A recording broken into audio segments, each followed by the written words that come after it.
She is quite aware of whatever you are doing. I should say it's such a tremendous power of Mahakali that she knows everything about you. Everything. She knows your mind, she knows your heart, she knows about your health. Everything she knows. Actually, she is the mother in every way who cares for the little child. In that way, she knows that this child doesn't know anything. He's very innocent. So like when you are very small, your mother looks after you. In the same way, this Mahakali looks after. Then the Mahasaraswati power comes in. And she educates you, she gives you other ideas of knowledge, this, that. But looking after the child in you, looking after your innocence and your compassion is all done by this Mahakali power. So she is extremely sensitive about her children. Nobody dared touch her children. For her, everybody is like a child. Those who are realized soul specially, she thinks are children. And in no way they should be hurt. Nothing should happen to them. She is always following them. One can say if she is a person, how does he follow them? Because she is omnipresent. She is present everywhere. Everywhere in your life she is there. Especially with Sahaja Yogis, she follows them up and down. Everywhere, whatever you are doing, you are in an accident, she is there to save you. She is like an angel behind you. And nothing can happen to you if you really worship her from your full heart. Not for any gain, not for any achievement, but for her blessings. Her blessings are very great and they really have enriched human beings. They have enriched this earth. They have enriched everything because of the blessings of Mahakali. Of course, then comes the Mahalakshmi. Her thing is that in Mahalakshmi principle you become sort of detached. You start finding that what is this world after all? And a kind of a feeling of detachment comes into you, and you start thinking that there must be something better. There must be truth beyond. Especially people who have been tortured by bad people always think like that there must be someone who will raise us from this. Here comes the Mahalakshmi principle in you, which is the principle of the goddess of ascent. She puts the ideas in your head that what is next? What do we have to do? After all, is this the end of our life? What is the purpose of this life? Why have we come on this earth? What is so special that we should live on this earth? All such fundamental questions start rising. And then he just take to the seeking. In that also you have to understand the Mahalakshmi principle is very, very, very different from what people understand. They think if they are seeking, it should be intelligible, it should be through their minds, or could be rational, all this, or scientific. That's how they move, seeking the truth. It's not possible. Mahalakshmi's principle is like this, that you should have earnest desire to know the truth and truth and truth and nothing else. When you think like that, then you will not take to other things. So many people took to drugs thinking that by doing that they will achieve their self-realization. It's a wrong idea. How can you get away from your awareness can achieve that? So awareness is the most important thing. If you can go into the realm of awareness, then you have to understand the basic awareness is not to be lost. If your basic awareness is lost through drinking or through drugs or all these things that people do. They think that they are seeking, that's why they are doing. So sometimes they take excuse of seeking to do wrong things. It's like a revenge on yourself, I think, that you want to revenge yourself by thinking that you are now seeking. It's not the real seeking. In a real seeking, a person has to just meditate and should find out what is the right way. But that too by not reading some books or listening to some false gurus.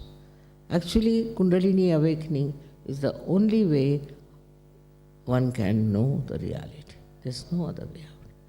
But nobody tells them that it is Kundalini awakening. They'll tell you, we'll go to this place, then to that place, then move to that place, then this has to be done, and ultimately where do you come? Where you started. It's just like that, moving from places to places, moving from false to another false, to another false, to falsehood. Ultimately, so many seekers have been lost. So many have been lost because they thought that certain type of is very precious. Seeking is very precious because you can pay lots of money to the guru. I mean, you can purchase the guru. And so all the rich people can become enlightened. That means that. But I don't think the percentage of good people are only rich. The people who are good, whether they are rich or not is not the point. You cannot pay for your Kundalini awakening. No. Nor you should take any payment for that. Self-realization is absolutely the divine grace. And you cannot take money for that. You cannot sell it. It's not so cheap to be sold. If you understand that, then the Mahalakshmi power works. And Mahalakshmi power is really meant for people who are genuine seekers, who are really seeking genuinely. It acts and works so well that they achieve a kind of a very, very spontaneous realization. This spontaneous realization, you all have got it. You don't have to go to Himalayas, you don't have to do anything like that. All those things are over, you have done it. In your previous lives, you must have done it. Now you don't have to do anything. You are getting it just sitting down here. Wherever you are in the whole world, you can get it. And it is spreading very fast. Now it's also the duty of Sahaja Yogis to spread Sahaja Yoga. Now, this one is to be understood that Mahalakshmi and Mahakali both go hand in hand.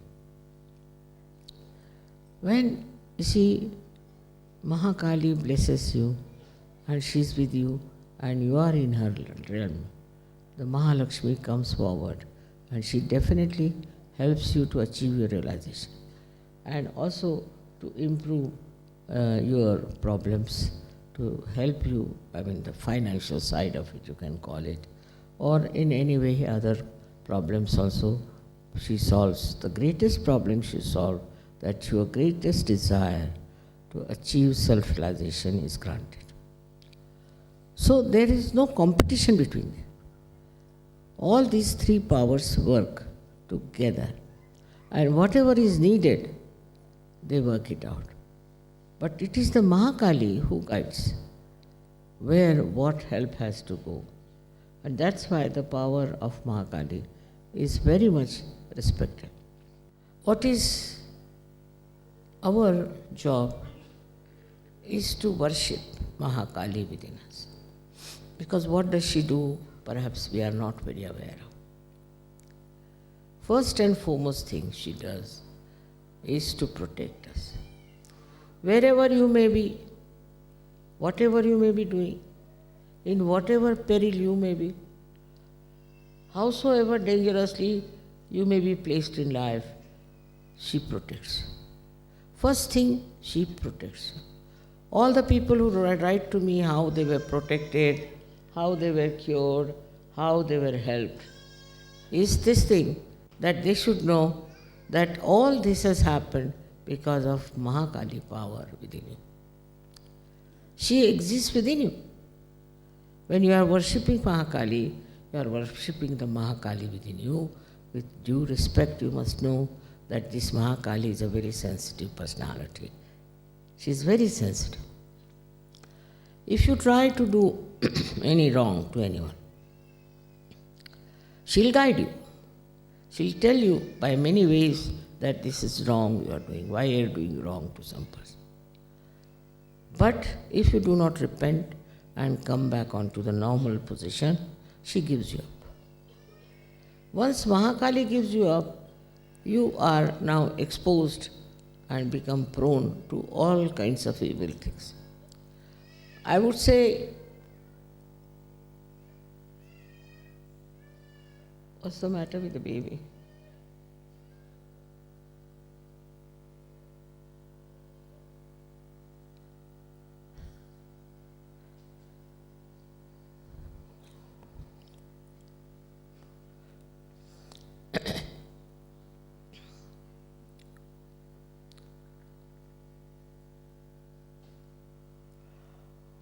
So when you worship her, what you want?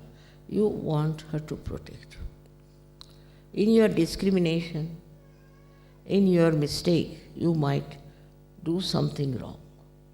May do something that is not good for you, could be very dangerous for you. But she is the person who guides you how to avoid all the dangers. Now she protects your life. She protects your body.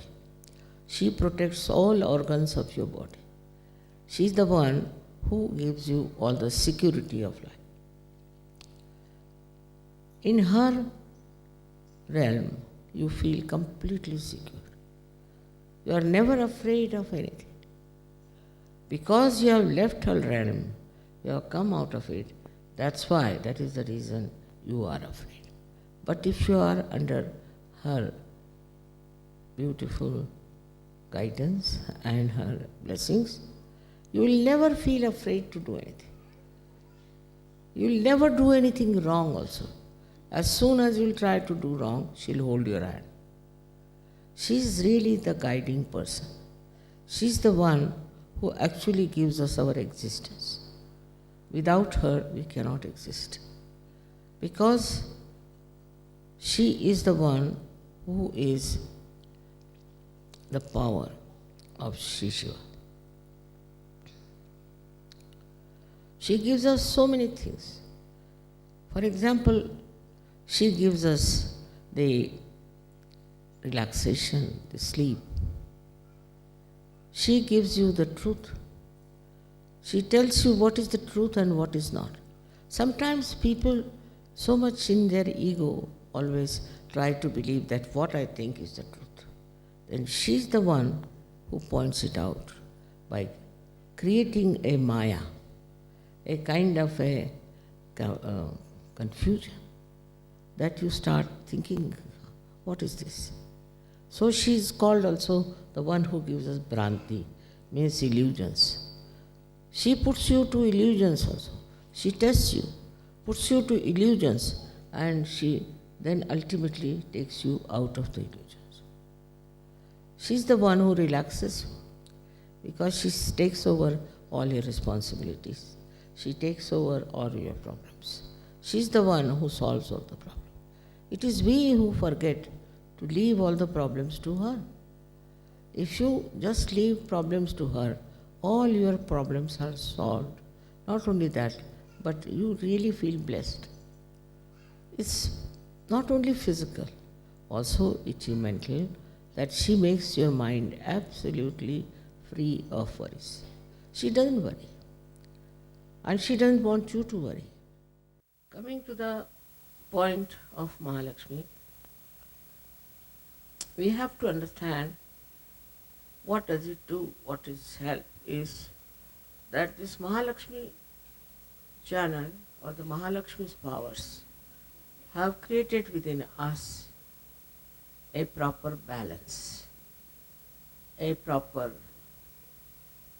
route for Kundalini to rise. Left and right has been balanced, and she is the one who creates and makes a wider path for Kundalini to rise. This is the path of compassion and love. Through that compassion and love, she creates this path because she knows that if the path is not wide enough, the Kundalini cannot rise. Ultimately, one reaches a state where you start seeking, and when you start seeking, your Mahalakshmi principle has been awakened. That is awakened, and sometimes it is very strong. Then you start seeking in a mad way. I'm sorry to say that many are already lost in seeking, but there are so many who have now come to the right path and to the right ascent. The another thing this Mahalakshmi principle does is to allow the Kundalini's power to go to different chakras also, to make a way to different chakras and corrects all the chakras. She is a very flexible force, I should say, which guides the Kundalini into different chakras, and she understands which chakra needs the help of the Kundalini. So you must have seen that when the Kundalini rises, how she pulsates, where she goes, where she shows the need is of your awakening. All this works out because she is full of compassion and love that you should get your absolute truth. We have many problems as it is, in Sahaja Yoga, because when people are ascending, they carry on with them some of their past stones and they cannot climb. They try, then they fall. Try, then they fall. Then they go up again, they fall. But today I am going to tell you about what is the state one has to achieve. As Sri Krishna has said it in the Gita, describes Sthitapragya, the second chapter, but it's very difficult to understand him. It is not so clear-cut as your mother is.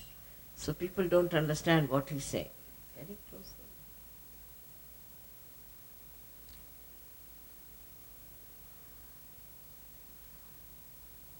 that? And they ask a question, how? How do you reach that state of Sthitapragya?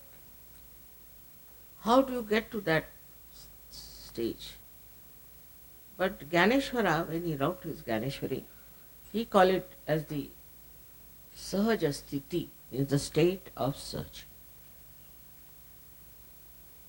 He didn't call Sthitapragya. He called it as Sahaja Sthiti, meaning the state of Sahaja. So he describes the Sahaja in a very beautiful manner and very subtle. Of course, Gyaneshwara also very few people understand, I think. A person who reaches that state is like a mirror,